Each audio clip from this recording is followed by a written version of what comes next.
Question पूछना चाहेंगे, please आप उसका जवाब दीजिए। जरूर देंगे। हाँ, तो सर आप ये बताइए कि आपको सागर आर्ट्स में जो ये अकम्पन का रोल मिला जी, तो ये आपको कैसे मिला, ये आपकी क्या जर्नी रही थी? सर प्लीज इसका जवाब दीजिए हमें। हाँ ऐसा है सर कि मैं बॉम्बे से 2-3 प्रोडक्ट के लिए मॉडलिंग किया था। जी जी। 1981, 82, 83 में। जी। और फिर एक टीवी सीरियल चलती थी 85 के बाद। जी जी। टीवी का युग आया। जी जी। तो मेरी पॉपुलैरिटी की शौक शुरू से थी। जी जी। कि कैसे मैं पॉपुलर हूँ, लोग मुझे जाने। तो मैं मोटरसाइकिल में घूमता था तो लोग जानते थे, मेरा चलाने का स्टाइल अलग होता था। तो जब हम लोग धारावाहिक आई तो मैं देखा कि हर पान दुकान पे, चौराहे पे लोग बात करते थे कि आज ये होगा, आज ये आएगा, आज वो आएगा। तो मेरे जहन में एक जागा कि मुझे भी टीवी सीरियल में काम करना चाहिए ताकि लोग ज्यादा जानेंगे। और उसी भावना से मैं अगस्त 1987, जुलाई 1987 में बम्बई गया। जी जी। उसके पहले मैं रांची दूरदर्शन के ऑडिशन पास आर्टिस्ट हूँ। उसके पहले मैं स्टेज कार्यक्रम करता रहा हूँ। स्टेज में कई एक नाटक कर चुका था। जी जी। और जो भी नाटक मैं दूरदर्शन के लिए किया उसका एक कैसेट बनवाया था। और उसके बाद मैं बम्बई गया 18 जुलाई 1987 को। जी जी। तो मुझे हुआ कि मैं पहले गया मॉडलिंग फोटोग्राफर के पास। मॉडलिंग फोटोग्राफर बोला क्या आप मॉडलिंग कर रहे हैं, जाइए ना रामानंद सागर से मिलिए, BR चोपड़ा से मिलिए, कितना अच्छा चल रहा है धारावाहिक। जी जी। और लोग कितना पॉपुलर हो रहे हैं और आपके जैसे आर्टिस्ट की जरूरत भी है। आपकी हाइट भी बहुत अच्छी है, आपकी आवाज भी बहुत अच्छी है और दूरदर्शन पे नाटक भी कर चुके हैं आप।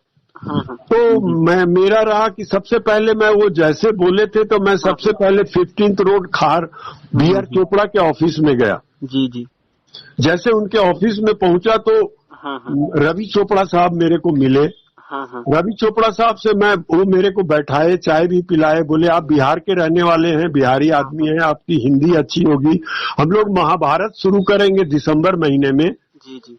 आप ऐसा कीजिए कि आप हमसे दिसंबर में मिलिए तो मैं आपको महाभारत में बहुत अच्छा रोल दूंगा।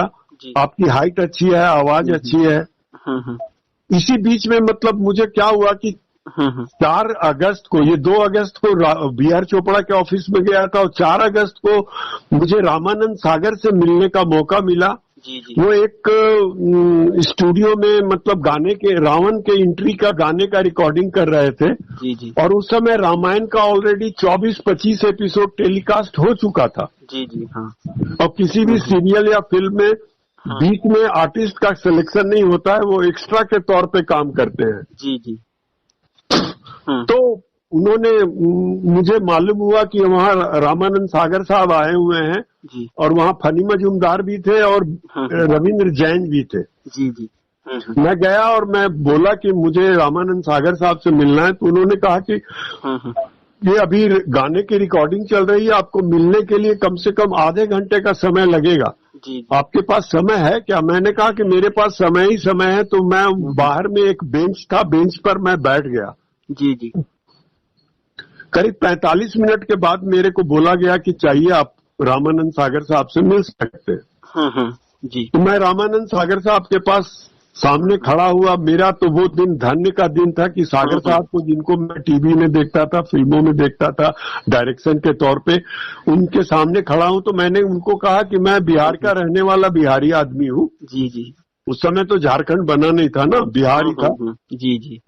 बिहारी आदमी हूँ। हर कोई कहता है क्या तुम्हारी आवाज है, क्या हाइट है, लेकिन बम्बई में मेरे को लगता है बिना मालिश के, बिना जान पहचान के तो कोई काम देगा नहीं। ऐसे मैं दूरदर्शन पे भी काम किया हूँ, उसका ये मैं नाटक लाया हूँ। ये मेरी मॉडलिंग है पहली, ये मॉडलिंग का फोटो है मेरा। क्या मालूम उनको भगवान क्या कॉल दिया और वो मुस्कुराए और बोले कि तुम नटराज स्टूडियो कल आ जाओ। जी जी। मैं नटराज स्टूडियो दूसरे दिन गया तो मुझे मिलना तो उनसे हुआ नहीं जी, क्योंकि स्टूडियो के अंदर काफी भीड़ होती थी। और मैंने सोचते थे कि ऐसे ही कोई लड़का है। तो मैं प्रोडक्शन मैनेजर से मिला। जी जी। तो प्रोडक्शन मैनेजर भी मेरे को घास नहीं डाला। अचानक एक वीक के बाद देखा, मैं रोज जाता था नटराज स्टूडियो। एक वीक के बाद देखा कि फनी मजूमदार साहब निकले। फनी मजूमदार साहब को मैं पैर छू के प्रणाम किया, तो उन्होंने प्रोडक्शन मैनेजर को बुलाया और बोला कि अरे इस लड़के को तुमने उमरगांव भेजा नहीं, इसका ऑडिशन होना है, इसका टेस्ट होना है। प्रोडक्शन मैनेजर ने कहा कि ऐसा है कि हम लोग को तो रावण दरबार के लिए पहलवान चाहिए, ये लड़का तो पतला दुबला है। तो मैं सोचा कि इसका क्या काम। बोला नहीं, इसको रामानंद सागर साहब ने सेलेक्ट किया है और इसका ऑडिशन होना है, स्क्रीन टेस्ट होना है, इसको भेजो उमरगांव। तो दूसरे दिन मेरा टिकट कटा और मैं उमरगांव गया। उमरगांव जाने के बाद मेरे को सबसे पहले विजय अरोड़ा, मेघनाथ जी से मुलाकात हुई। अच्छा। और उन्होंने मेरे लिए इतने अच्छे शब्द बोले कि मैं बता नहीं सकता। उन्होंने कहा कि यार फिल्म इंडस्ट्री में 99% लोग बिना कैरेक्टर, बिना डायलॉग के जिंदगी शुरू किए हैं। तुम ऐसे हो कि रामायण में तुम्हारा कैरेक्टर भी है और डायलॉग भी है। मैंने सोचा कि इसके कहने से क्या होगा, जब ये बात रामानंद सागर साहब बोलेंगे तब होगा। मैंने उसको घास में नहीं डाला, हालांकि मैं उसका फैन था विजय अरोड़ा जी का, उनकी कई एक फिल्में मैंने देखी थी। दूसरे दिन मेरे को रामानंद सागर साहब बुलाए और बोले कि तुम डायलॉग बोल सकता है क्या। तो मैंने कहा मैं डायलॉग बोल सकता हूँ। तो उन्होंने मुझे 10 लाइन का एक डायलॉग दिया और मैंने उनके सामने डायलॉग को डिलीवरी अपने अंदाज में किया। रामानंद सागर बहुत खुश हुए और दूसरे दिन मेरे को बोले कि ठीक है तुम जाओ। दूसरे दिन मेरे को 5 पेज का डायलॉग मिला, 8 पेज का डायलॉग मिला। पहला डायलॉग ही 16 लाइन का था। मेरे को बोला गया कि आप इसको याद कर लो। और 3 दिन के बाद मेरे को स्क्रीन टेस्ट के लिए बुलाया गया, ड्रेस व्रेस पहनाकर, और उसके बाद डिलीवरी शुरू हुई। रामानंद सागर साहब, मेरे पहले जो डायलॉग हैं, रावण मेरे से पूछता है कि सेनापति का मैं बहुत विश्वासी सेनापति हूँ, सेनापति अकम्पन बताओ वो कौन 2 मानव है जिसने मेरी बहन का नाक काटा है। मैं जाऊंगा और दोनों मानवों को मार दूंगा। मैं बोलता हूँ महाबली लंकेश वो कौशल देश के राजा दशरथ के पुत्र हैं। राम और लक्ष्मण वो बड़े ही यशस्वी और तेजस्वी दिखाई पड़ते हैं। ऐसा जान पड़ता है कि समस्त ऋषियों और मुनियों के द्वारा सिद्ध किए हुए दिव्य अस्त्रों पर उनका पूर्ण अधिकार है। उन्हें माया की विद्या भी आती है लंकेश। इसी कारण हमारे राक्षस सैनिक आपस में राम समझकर ही लड़ लड़ कर मर गए। ये बात है, मैं जाऊंगा और दोनों को मार दूंगा। वाह ग्रेट सर जी, आज 32 साल बाद भी आपकी वही आवाज, वही दमदार बुलंद आवाज। वाह वाह सर जी, वाह। तब वो बोलते हैं कि मैं जाऊंगा और दोनों मानवों को मार दूंगा। मैं कहता हूँ महाबली लंकेश, लंकापति रावण ने 2 साधारण मानवों को मार भी दिया तो लंकेश की कृति को धब्बा लग जाएगा। आप मेरी बात माने महामना, तो राम अपनी पत्नी से अत्यधिक प्रेम करता है। आप राम की पत्नी को हर ले तो राम लात से मरेगा, संताप से मरेगा, विरह से मरेगा। मेघनाथ बोलता है पिताश्री, सेनापति अकम्पन की बात विचार करने योग्य है। सभी दरबारी बोलते हैं कि महाबली लंकेश सेनापति अकम्पन की सुझाव विचार करने के योग्य है। विभीषण मेरा विरोध करता है और विभीषण से फिर मेरी डायलॉग डिलीवरी होती है और अंत में रावण बोलता है कि नहीं, अब मैं उनको मारूंगा नहीं, मैं उनको छल से सीता का हरण करूंगा। मेरे मुख्यमंत्री अर्जुन मुंडा हुआ करते थे, उनके सामने मैं 2014 में न्यूज 11 के लिए काफी काम किया था, तो मुझे सम्मानित किया जा रहा था एक हॉल में। तो मुझे डीजीपी रथ साहब मेरे फैन थे, तो उन्होंने कहा कि सेनापति जी मुख्यमंत्री जी को एक डायलॉग सुना दीजिए ना। जब मैं पहला डायलॉग मुख्यमंत्री जी को सुनाया तो मुख्यमंत्री खड़े होकर आए और मेरे कंधे पर हाथ धर के बोले कि आज मैं पहली बार जान रहा हूँ कि झारखंड के लाल के चलते सीता हरण हुआ। वाह वाह ग्रेट सर जी, वाह मजा आ गया। जी जी। और सर जी आप ये बताइए कि आपका रामानंद सागर साहब जी के साथ कैसा कनेक्शन रहा। खूब अच्छा, मतलब मैं क्या कहूँ, एकदम बेटे बेटे और सेनापति अकम्पन बुलाते थे और इतना प्यार देते थे कि मैं बता नहीं सकता हूँ। सभी लोग सोचते थे कि नया लड़का आया है और इसको कैरेक्टर भी मिल गया, डायलॉग भी मिल गया और ये इतना अच्छा काम कर रहा है।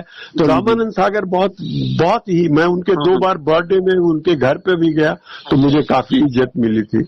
और सर ये बताइए कि आपका जो मेमोरेबल रोल है तो क्या ये अकम्पन ही है जो आज आप इसे याद करते हो। अकम्पन है। जी जी, वाह सर जी। और सर जी आपसे ये जानकर बहुत खुशी हुई और हमें जब समय मिलेगा तो हम आपसे लाइव मिलेंगे सर जी। बहुत मजा, बहुत अच्छा लगा आपसे बात करके। और मेरा इसी तरह से एक जेंटलमैन है गुजरात के, वो भी इसी तरह से लिए थे, उन्होंने भी काफी प्रेज किया कि आपसे बात करके क्या लाजवाब लगा। अभी एक महीने पहले सर एक बात कहूँ, मजा आ गया आपसे बात करके कि आपका क्या रोल अच्छा लगा। और सर एक बात है कि जो रावण की जो सभा थी उसमें एक ही ऐसा था कि एक ही रोल अकम्पन का, जो इतना दिग्गज और धांसू रोल था जो आपने प्ले किया।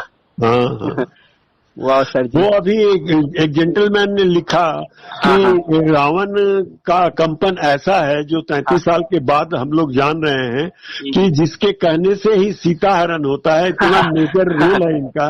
जी जी जी। रावण बार बार उसको मारना चाहता है राम को, और कंपन की बात मानकर, बहुत विश्वासी सेनापति हूँ मैं उसका, तो बात मानकर वो सीता हरण करते हैं। और सर जी अगर आपको यह कंपन का रोल मिला, क्या आपको आज भी 32 साल बाद कोई अफसोस होता हो कि मुझे कंपन के अलावा और कोई रोल मिल जाता रामायण में? नहीं, कंपन मिलके मैं अपनी बिल्डिंग जो बनाया हूँ इसका भी नाम मुरारी अकम्पन है। अकम्पन मेरे छोटे बेटे का नाम भी मैं अकम्पन रखा हूँ। अकम्पन को मैं इसके साथ साथ मैं 2-3 फिल्म किया हूँ। जी जी। 3-4 सीरियल किया हूँ, लेकिन अकम्पन और रामायण से बढ़ के कोई नहीं बन पाया मेरे लिए। जी जी जी। वाह सर जी, वाह वाह, वेरी नाइस। तो सर जी आपसे बात करके बहुत अच्छा लगा। So nice of you, God bless you.